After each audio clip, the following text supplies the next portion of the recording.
Hello student. তো আমরা পড়ছিলাম ক্লাস 11-এর মৌলসমূহের শ্রেণীবিভাগ ও ধর্মাবলীর পর্যাবৃত্তি। ঠিক আছে, তো আজকে আমরা সেই চ্যাপ্টারেরই ধাতব আর অধাতব ধর্ম সম্পর্কে পড়ব। ঠিক আছে, মৌলগুলির ধাতব ধর্ম অধাতব ধর্ম কোনো একটা পর্যায় বরাবর বা কোনো একটা শ্রেণী বরাবর কিভাবে পরিবর্তিত হয় সেগুলো আমরা কিন্তু দেখব। ঠিক আছে, দেখো ধাতব ধর্ম কোনগুলো? দেখো ধাতব বলতে যে সমস্ত মৌলগুলো দেখা যায় তাপ ও তড়িতের সুপরিবাহী তারাই তো ধাতু, বা যে সমস্ত মৌলগুলো ইলেকট্রন সহজে ত্যাগ করতে পারে তারাই কিন্তু ধাতু। ঠিক আছে, এবং এই যে ইলেকট্রন ত্যাগ করার ক্ষমতা সেটা কিন্তু ধাতব ধর্মের উপরে অনেকটাই নির্ভর করে, এবং এই ধাতব ধর্মকে কিন্তু আর একটা কথায় পরাতাড়িতিক ধর্মও বলে। ঠিক আছে, ধাতব ধর্মের আর এক নাম হচ্ছে পরাতাড়িতিক ধর্ম। তো দেখো ধাতব ধর্ম কি বললাম, অ্যাকচুয়ালি দেখো আমরা কি জানি, এস ব্লক, এখানে পি ব্লক, এখানে ডি ব্লক, আর এখানে একটা থাকে এ ব্লক। তাহলে আমরা জানি, দেখো তোমাদেরকে আমরা বলেছিলাম যদি মনে আছে কিনা, এস ব্লকে কি থাকে, ক্ষার ধাতু থাকে গ্রুপ 1-এ, গ্রুপ 2-তে কি থাকে, ক্ষারীয় মৃত্তিকা ধাতু। মানে কি এস ব্লক যেটা আছে, এস ব্লকে কিন্তু অ্যাকচুয়ালি ধাতুরা থাকে। ঠিক আছে, তাহলে আমরা ধাতুর যে বৈশিষ্ট্যটা বলেছিলাম সেটা কি বলেছিলাম, যে যারা সহজে ইলেকট্রন বর্জন করতে পারে বা যারা তাপ ও তড়িতের সুপরিবাহী। এবার দেখো ভালো করে লক্ষ্য করো, এরা কেন সহজে ইলেকট্রন ত্যাগ করতে পারে? সমস্ত মৌল কি চায়? সমস্ত মৌলই চায় যে তারা নিষ্ক্রিয় গ্যাসের গঠন বিন্যাস লাভ করবে। ঠিক আছে, নিষ্ক্রিয় গ্যাসের যে ইলেকট্রন বিন্যাস সেই রকম ইলেকট্রন বিন্যাস লাভ করবে। সাপোজ ধরো আমি একটা কথা বললাম, ধরো সোডিয়াম বা লিথিয়াম, হাইড্রোজেন, হিলিয়াম, লিথিয়াম। তো লিথিয়ামের পারমাণবিক সংখ্যা 3, পরমাণু ক্রমাঙ্ক। তো 3-এ যদি হয় দেখো ওর ইলেকট্রন বিন্যাস 1s2 2s1, তাই তো। এবার দেখো এ কি চাইবে, এর যে নিকটতম নিষ্ক্রিয় গ্যাস হিলিয়াম, এর যে ইলেকট্রনিক কনফিগারেশন সেটা অ্যাচিভ করতে চাইবে। মানে হিলিয়ামের ইলেকট্রন বিন্যাস কেমন, হাইড্রোজেনের পরমাণু ক্রমাঙ্ক 1, হিলিয়ামের 2, মানে 1s2। তাহলে এই যে লিথিয়াম চাইবে 1s2 হতে, তাহলে কি করতে হবে, ওকে এই একটা যে ইলেকট্রন আছে একে বার করে দিতে হবে, দিলে শুধু ও 1s2 যেটা হিলিয়ামের আকার পাবে। তাই জন্য কি করে ওদের যে বাইরের কক্ষে, ঠিক আছে, এই 1 নম্বর কক্ষ, এটা 2 নম্বর কক্ষ, তাহলে এটা বাইরের কক্ষ, বাইরের কক্ষে যে ইলেকট্রনটা থাকে সেই বাইরের ইলেকট্রনটাকে ওরা ছেড়ে দেয়, ছেড়ে দিয়ে ওরা নিকটতম নিষ্ক্রিয় গ্যাসের আকার লাভ করতে চায়, যার ফলে এরা ধাতব ধর্ম বিশিষ্ট হয়। বোঝা গেল? ধাতব ধর্ম কারা? যারা ইলেকট্রন ত্যাগ করে। ঠিক আছে, ধাতব কারা আমি এখানে লিখেছি, যারা ইলেকট্রন ত্যাগ করে বা ইলেকট্রন বর্জন করে, যা হোক বলতে পারো। ঠিক আছে, আর একটা কি বললাম, যে এরা কি করে না, তাপ আর তড়িতের সুপরিবাহী হয়। নিশ্চয় তোমরা শুনেছ। এবার কেন সুপরিবাহী তাপ তড়িতের? কারণ এদের যে এই একটা ইলেকট্রন যেটা থাকে এটা হচ্ছে এদের হচ্ছে মুক্ত ইলেকট্রন। এই ইলেকট্রনই কিন্তু তাপ আর তড়িৎকে বহন করতে সাহায্য করে। ঠিক আছে, তাই জন্য ধাতুগুলো কি হয়, তাপ আর তড়িতের সুপরিবাহী হয়। এবার দেখো আমরা যত এই দিক থেকে এইদিকে যাব, ধরো এখানে লিথিয়াম আছে, সোডিয়াম আছে, এখানে হিলিয়াম আছে, নিয়ন আছে, আর্গন আছে। তাহলে দেখো এরা কি, এদের যে ইলেকট্রনিক কনফিগারেশন এর কত 10, এবং এদের দেখো যেহেতু এরা নিষ্ক্রিয় গ্যাস, এরা ইলেকট্রন গ্রহণ বর্জন করতে চায় না, তার জন্য কি হবে, এদের এখান থেকে একটা ইলেকট্রন খুব সহজে বার হবে না, বা এরা ইলেকট্রন ত্যাগ করতে বা বর্জন করতে চাইবে না। তার জন্য কি হবে, এরা সব থেকে অধাতু, কারণ এরা ইলেকট্রন ত্যাগ করতে চায় না, ইলেকট্রন বর্জন করতে চায় না বলে এরা হচ্ছে অধাতু।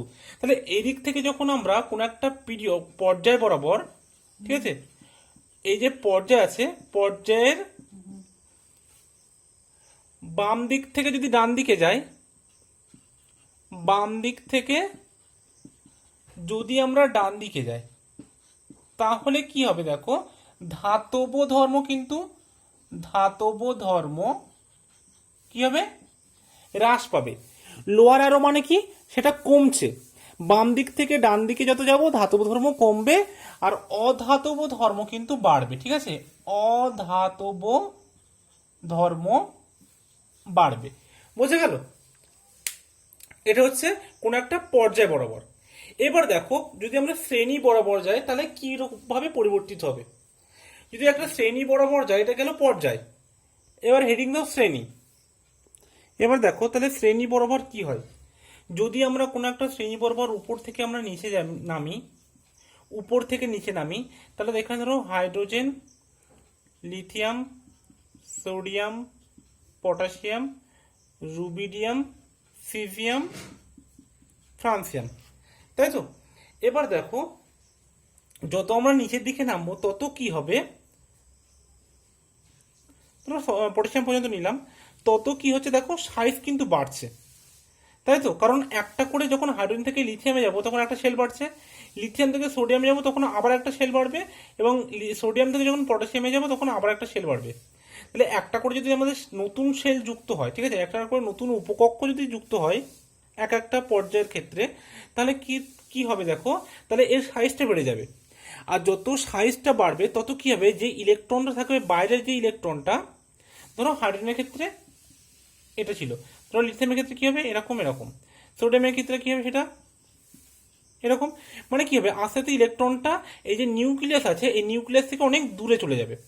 দূরে চলে যাওয়ার জন্য কি হবে, এই নিউক্লিয়াসের প্রতি ইলেকট্রনের আকর্ষণ বলটা অনেক কম থাকবে, যার জন্য কি হবে, আকর্ষণ বল যত কম হবে, এই নিউক্লিয়াসের আকর্ষণ বল কম হওয়ার দরুন ইলেকট্রনটা সহজে বেরিয়ে যেতে পারবে। যার ফলে কি হবে, আমরা কি দেখব না, উপর থেকে যত নিচে যাব ধাতব ধর্ম কিন্তু তত বৃদ্ধি পাবে। বোঝা গেল কি বললাম, ধাতব ধর্ম বৃদ্ধি পাবে। অ্যাকচুয়ালি কিন্তু তাই হয়, পর্যায় বরাবর যেটা হয় শ্রেণী বরাবর কিন্তু তার উল্টোটাই হয়, ঠিক আছে। তাহলে এটা বোঝা গেল।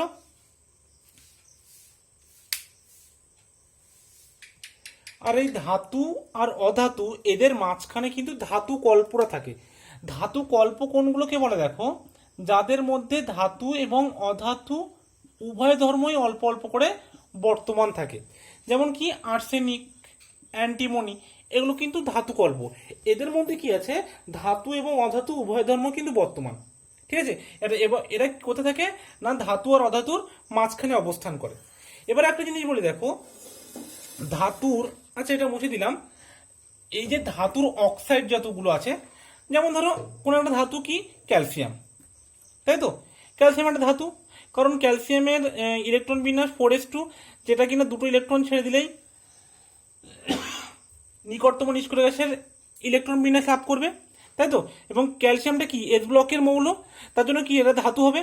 তাহলে দেখো এর যে অক্সাইড, ক্যালসিয়াম অক্সাইড কি হবে, ক্যালসিয়ামের যে অক্সাইড সেটা হচ্ছে ক্যালসিয়াম অক্সাইড, CaO, ঠিক আছে।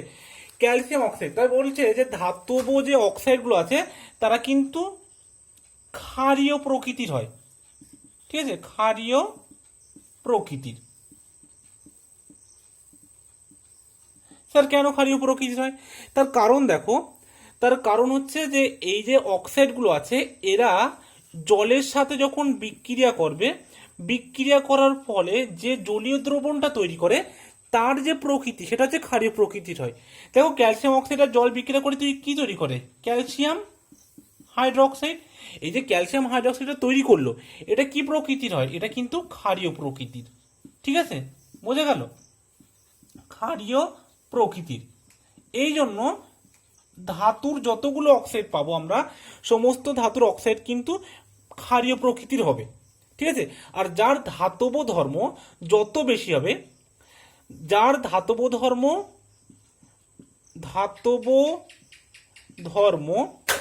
যত বেশি হবে তার ক্ষারীয়তা তত কিন্তু বেশি হবে। বোঝা গেল, মানে ক্যালসিয়ামের জায়গায় যদি আমরা ক্যালসিয়ামের নিচে আরো যে সমস্ত মৌলগুলো আছে, সাপোজ স্ট্রনশিয়াম বা বেরিয়াম, ঠিক আছে, বেরিয়াম আছে, স্ট্রনশিয়াম আছে, এদের যে অক্সাইডগুলোর এদের কিন্তু ক্ষারীয়তা এই ক্যালসিয়াম অক্সাইডের তুলনায় অনেক বেশি। বোঝা গেল, কারণ ক্যালসিয়ামের থেকে কি স্ট্রনশিয়াম, বেরিয়ামের সাইজ অনেক বড়, তাহলে এদের ধাতব ধর্ম অনেক বেশি, আর ধাতব ধর্ম যত বেশি হবে তার ক্ষারীয়তা তত বেশি হবে। ঠিক তার উল্টোটা হবে অধাতুর ক্ষেত্রে, ঠিক আছে। অধাতুর কি ক্ষেত্রে কি হবে, অধাতুর যত অক্সাইড আছে, ঠিক আছে, অধাতুর যত অক্সাইড আছে তারা তাহলে কি হবে, উল্টোটা হবে, অধাতুর অক্সাইড গুলো কি হবে, সব অ্যাসিডিক প্রকৃতির। ওটা যদি ক্ষারীয় হয় তাহলে এটা অবশ্যই অ্যাসিডিক প্রকৃতির হবে। বোঝা গেল? তার কারণ কি? তার কারণ ওই সেম, এই যে অধাতুর যে অক্সাইডগুলো আছে তারা জলের সাথে বিক্রিয়া করে যে জলীয় দ্রবণটা তৈরি করবে সেটা অ্যাসিডিক প্রকৃতির হবে। বোঝা গেল? অধাতুর যে অক্সাইডগুলো আছে সেই অধাতুর অক্সাইডগুলো জলের সাথে বিক্রিয়া করে যে দ্রবণটা তৈরি করবে সেটা অ্যাসিড প্রকৃতির হবে। তাই জন্য অধাতুর অক্সাইডগুলো অ্যাসিডিক প্রকৃতির। আর অধাতব ধর্ম যত বৃদ্ধি পাবে তত অ্যাসিডিক প্রকৃতিটাও বৃদ্ধি পাবে। ঠিক আছে? দেখো, ধরো তোমাদের বললো যে এখানে যে ধাতব আছে, ধাতব মৌলগুলো তাদের অক্সাইডগুলির ক্ষারীয় প্রকৃতির ঊর্ধ্বক্রমে সাথে বললো। ঠিক আছে? তাহলে এদের যে অক্সাইডটা হবে, তাহলে লিথিয়ামের অক্সাইডটা কি হবে? ধরো Li2O, সোডিয়ামের oxide Na2O, potassium oxide K2O।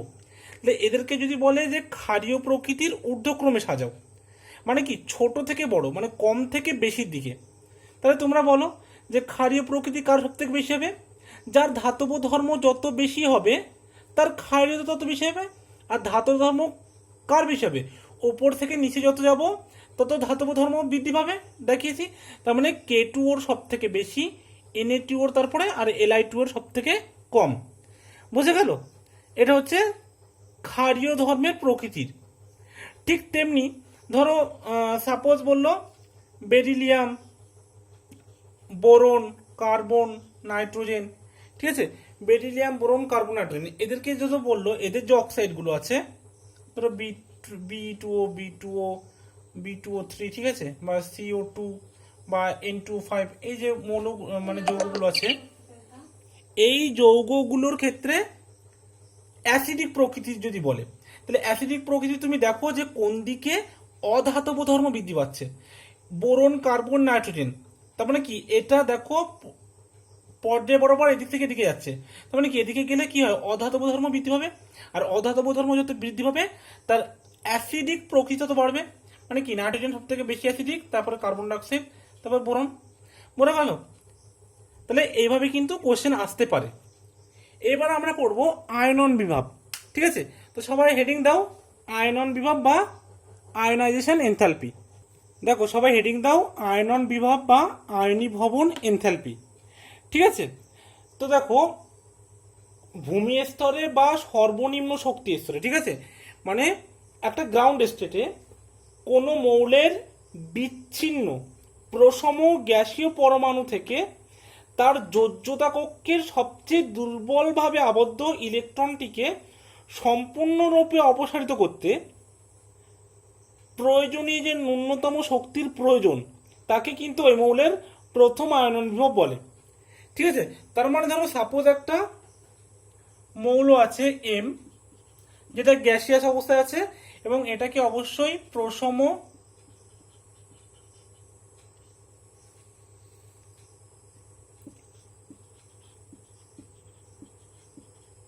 বিচ্ছিন্ন এবং গ্যাসীয় হতে হবে। ঠিক আছে? এই তিনটে প্রপার্টি কিন্তু থাকতে হবে। তাহলে এখান থেকে একটা ইলেকট্রন বার করতে, ধরো একটা ইলেকট্রন যদি বেরিয়ে যায় তাহলে মৌলের যে মাথায় একটা পজিটিভ চার্জ হবে, কারণ ইলেকট্রনগুলো নেগেটিভ চার্জ যুক্ত হয়। তাহলে একটা ইলেকট্রন যদি বেরিয়ে যায় তাহলে একটা করে পজিটিভ চার্জ কিন্তু হবে। ঠিক আছে? তাহলে এটা হচ্ছে গ্যাসীয় ক্যাটায়নে পরিণত হলো, গ্যাসীয় ক্যাটায়ন। বোঝা গেল? তাহলে এই একটা ইলেকট্রন বার করতে যে পরিমাণ শক্তি দিতে হবে আমাদেরকে, ঠিক আছে, ধরো এই I1টা বললাম আমরা শক্তি, যে পরিমাণ শক্তি দিতে হবে তাকে কিন্তু ওই মৌলের, তাহলে দেখো একটা গ্যাসীয় প্রসম এবং বিচ্ছিন্ন মৌল থেকে একটি ইলেকট্রন বার করে অসীম দূরে পৌঁছাতে যে শক্তিটা দরকার হয় সেটাই তাহলে ওই মৌলের আয়নন বিভব বা আয়নীভবন এনথালপি। ঠিক আছে? তাহলে দেখো একটা জিনিস তোমরা বোঝো, যদি আমাদেরকে একটা ইলেকট্রন বার করতে হয় তাহলে আমাদের কি করতে হবে? এনার্জিটা কিন্তু দিতে হবে। ঠিক আছে? মানে কি সেটা অবশ্যই তাহলে পজিটিভ হবে। ঠিক আছে? আমাদেরকে এনার্জিটা দিতে হবে, মানে কি ওরা এনার্জিটা ওরা শোষণ করবে। তাই জন্য এটা একটা তাপ শোষক প্রক্রিয়া। ঠিক আছে? তাপ শোষক প্রক্রিয়া। বোঝা গেল? এটা একটি তাপশোষক প্রক্রিয়া এবং এখানে কিন্তু এনার্জি তোমাকে দিতে হবে। এবং এর একক কি? আয়নন বিভব এর একক হচ্ছে ইলেকট্রন ভোল্ট পার অ্যাটম, ঠিক আছে? মানে প্রতি পরমাণুতে ইলেকট্রন ভোল্ট এককে প্রকাশ করা হয়। এবং আর একটা একক আছে এর, সেটা হচ্ছে কিলো জুল পার মোল বা কিলো ক্যালোরি পার মোল, ঠিক আছে? এই যে ইলেকট্রন ভোল্ট, আবার 1 ইলেকট্রন ভোল্ট মানে 1.6 ইন্টু 10⁻⁻19 জুল, এটা মনে রাখবে, ঠিক আছে? যে ইলেকট্রন ভোল্টের সাথে জুলের একটা সম্পর্ক যদি দেয় তাহলে এটা লিখে দেবে 1 ইলেকট্রন ভোল্ট সমান 1.6 ইন্টু 10⁻19 জুল, ঠিক আছে? আর যদি বলে যে 1 electron volt per atom is equal to 96.5 kilo joule per mole, এটাও একটু মনে রাখবে, ঠিক আছে? এবার দেখো, আমাদের যেমন একটা ইলেকট্রন বার করতে গেলে যে আয়নি ভবন শক্তি যেটা দরকার সেটাকে আয়ন দ্বারা প্রকাশ করছি। আমরা যদি এখান থেকে আবার একটা ইলেকট্রন বার করতে চাই তাহলে সেটা কি হবে? M2 প্লাস ইলেকট্রন, তাহলে সেটা কি হবে? I2। আবার যদি একটা ইলেকট্রন আমরা বার করতে চাই এখান থেকে, তার মানে কি? আবার একটা পজিটিভ চার্জ এখানে যুক্ত হবে, মানে M3 প্লাস হবে প্লাস ইলেকট্রন, সেটা কি দ্বারা প্রকাশ করবো? I3। তার মানে কি? দেখো, ইলেকট্রন বার করতে গেলে অলরেডি পজিটিভ চার্জ আছে, সেখান থেকে আবার একটা ইলেকট্রন বার করে আবার পজিটিভ চার্জ, তার মানে কি? সেটা অনেকটাই কিন্তু অস্থায়ী। বা একটা জিনিস তোমরা মনে রাখবে যে মৌলের মাথায় যত চার্জ বেশি সেটা কিন্তু তত অস্থায়ী, মানে কি? এই ইলেকট্রন আর ছাড়তে চাইবে না। তার মানে কি হবে? I3 যখন যেটা হবে সেটা কিন্তু অনেক বেশি দেন I2 গ্রেটার দেন I1, কারণ I3-তে অনেক বেশি পরিমাণে এনার্জি দিলে তাহলে কিন্তু সেই ইলেকট্রনটা ছাড়বে, মানে কিন্তু ছাড়তে চাইবে না, ঠিক আছে? এবং কোনো একটা যখন সেম মৌল মানে একই মৌলের ক্ষেত্রে যখন এরকম I1 I2 I3 বিচার করতে বলবে তখন কিন্তু সবসময়ই I3 greater than I2 greater than I1 হবে, যখন মৌলটা কি হবে? একই মৌলের ক্ষেত্রে, ঠিক আছে? একই মৌলের ক্ষেত্রে সবসময়ই I3 greater than I2 greater than I1 হবে, এটা কিন্তু একটু মনে রাখবে, ঠিক আছে? এবার হচ্ছে আয়নন বিভব নিয়ন্ত্রণকারী বিষয়। কোন কোন বিষয় আয়নন বিভবকে নিয়ন্ত্রণ করে? তার মধ্যে একটা হচ্ছে পরমাণুর আকার। তো দেখো, পরমাণুর আকার, একটা জিনিস সবাই লক্ষ্য করো, পরমাণুর আকারের সাথে কিন্তু আয়নন বিভবটাকে কি লেখা হয়? আই দ্বারা, ঠিক আছে? তাহলে আয়নন বিভব যেটা আছে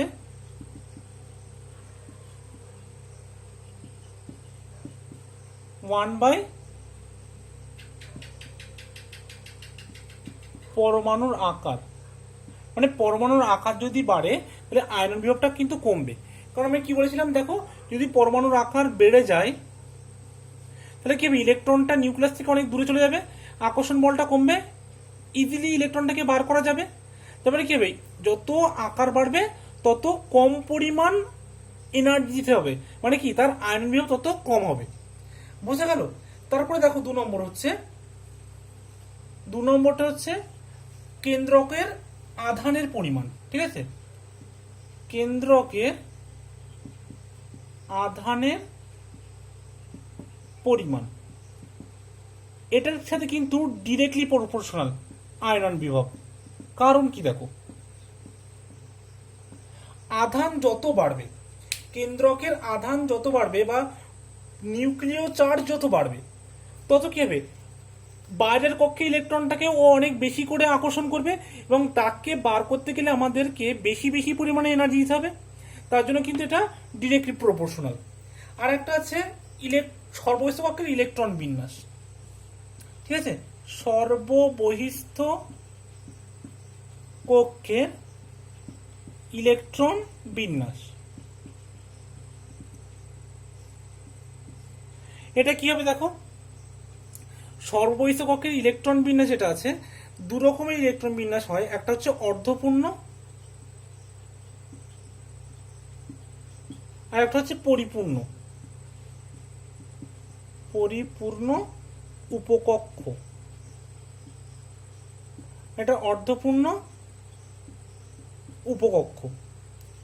তো দেখো, অর্ধপূর্ণ উপকক্ষ আর পরিপূর্ণ উপকক্ষ তোমাদের আগেই বলেছিলাম যে এরা কিন্তু সব থেকে বেশি সুস্থিত হয়। ঠিক আছে, সব থেকে বেশি সুস্থিত হয়। এইবার দেখো, এই রকম যদি কোনো উপকক্ষ থাকে অর্ধপূর্ণ বা পরিপূর্ণ, সেখান থেকে যদি আমরা ইলেকট্রনটাকে বার করতে চাই তাহলে কিন্তু আমাদের অনেক বেশি বেশি পরিমাণে শক্তি দিতে হবে, তাদের আয়নন ভর কিন্তু অনেক বেশি হবে। ঠিক আছে, অন্যদের তুলনায়। বোঝা গেল? এদের ক্ষেত্রে কি হবে, সুস্থিত ইলেকট্রন বিনে যারা আছে তাদের ক্ষেত্রে কিন্তু ইলেকট্রন বার করা অনেক কঠিন, যার জন্য ওদেরকে ইলেকট্রন বার করতে গেলে অনেক বেশি পরিমাণে এনার্জি ওদেরকে দিতে হবে। ঠিক আছে, দেখো তারপরে 4 নম্বর পয়েন্ট, এগুলো মুছে দিচ্ছি। 4 নম্বর পয়েন্ট হচ্ছে কক্ষকের ভেদন ক্ষমতা বা কক্ষকের আবরণী ক্ষমতা। কক্ষকের আবরণী ক্ষমতা। তোমরা জানো যে কক্ষকের আবরণী ক্ষমতা এস কক্ষকের সব থেকে বেশি, তারপরে পি, তারপর ডি, তারপর এফ। যার আবরণী ক্ষমতা যত বেশি তাহলে সে কি হবে, এস কক্ষটা কিন্তু পি কক্ষকের তুলনায় নিউক্লিয়াসের অনেক কাছে, অনেক বেশি প্রবিষ্ট থাকে।